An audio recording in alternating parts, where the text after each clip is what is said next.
In the late 1990s, rock music was angry again. Hip-hop was dominating the charts, MTV ruled culture, and suddenly a band from Jacksonville, Florida smashed all three worlds together. Their songs were loud, the attitude was reckless, the energy was uncontrollable, and before anyone could stop it, Limp Bizkit became the biggest band on the planet. This is the story of how Limp Bizkit burst onto the scene, how they dominated the early 2000s, and how they became one of the most controversial bands in music history. Limp Bizkit formed in 1994 in Jacksonville, Florida. At the center of it all was Fred Durst, a tattoo artist and a breakdancer with a love for hip-hop and hardcore music. On guitar was Wes Borland, the band's secret weapon. Borland was a traditional metal guitarist.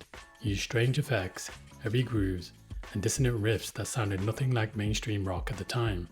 They were soon joined by Sam Rivers on bass, John O on drums, and later DJ Lethal, formerly of House of Pain on the turntables. From the jump, Limp Bizkit's sound was different. Heavy metal riffs, hip-hop beats, DJ scratches, aggressive lyrics about anger, frustration, and rebellion. This fusion became known as nu metal, and Limp Bizkit would become its loudest voice. Their break didn't come from radio, it came from hustle. Fred Durst reportedly gave tattoos to some Korn members backstage at a Jacksonville show and handed them a copy of Limp Bizkit's demo. Impressed by their raw energy, Korn helped them get signed. In 1997, they released their debut album, $3 Bill Y'all. It included the explosive cover of Faith by George Michael, transformed into a screaming, distorted anthem. MTV picked it up, the song blew up, and suddenly Limp Bizkit was on the map. Then came 1999. Limp Bizkit released Significant Other. This album didn't just succeed, it dominated. It debuted at number 1 on the Billboard 200, selling over 640,000 copies in its first week. Hit after hit followed. Nookie, Break Stuff, Rearranged. This was the moment Limp Bizkit became a cultural force. And they were everywhere. MTV, TRL, video game soundtracks, wrestling, extreme sports. Fred Durst became one of the most recognizable figures in youth culture. Red Yankees cap, baggy clothes, confrontational attitude. They weren't just a band anymore, they were a movement. Then came the moment that changed everything. Woodstock 1999. During their performance of Break Stuff, the crowd erupted into chaos. Fires were started, property was destroyed, violence broke out across the venue. The media quickly made Limp Bizkit the villains, accusing them of inciting riots. Fred Durst pushed back, saying he was just performing a song, and that the festival's failure to control the crowd caused the disaster. Regardless of where the blame truly fell, one thing was certain. Limp Bizkit was now the most controversial band in America, and controversy only made them bigger. In 2000, Limp Bizkit reached their absolute peak with Chocolate Starfish and the hot dog flavored water. The album debuted at number 1 with over 1 million copies sold in its first week, a staggering number. They produced their biggest anthems, My Way, Rolling, Take a Look Around, which was used in Mission Impossible 2.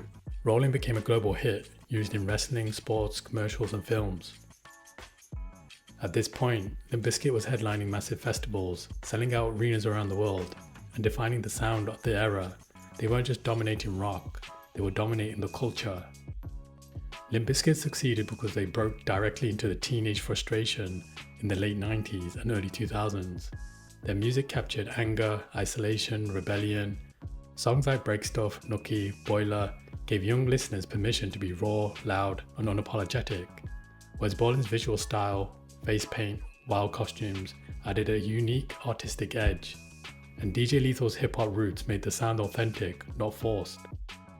By 2002-2003, the music landscape shifted. Pop-punk exploded, hip-hop fully took over the mainstream charts, grunge was long gone, and nu metal was labelled outdated. Limp Bizkit released Results May Vary in 2003. It sold well initially, but lacked the cultural impact of their earlier work. The magic was fading, internal conflict continued, and by the mid-2000s, Limp Bizkit slowly disappeared from the mainstream spotlight. Today, Limp Bizkit's influence is undeniable. They helped define nu metal, opened the door for countless rap-rock hybrids, dominated one of the most culturally intense eras in music history. Limp Bizkit didn't just make music, they captured the energy of a generation raised on TRL countdowns, burned CDs, baggy jeans, WWF, and teenage rebellion. For better or worse, their sound became the soundtrack of the early 2000s, and whether you loved them or hated them, you could not escape them.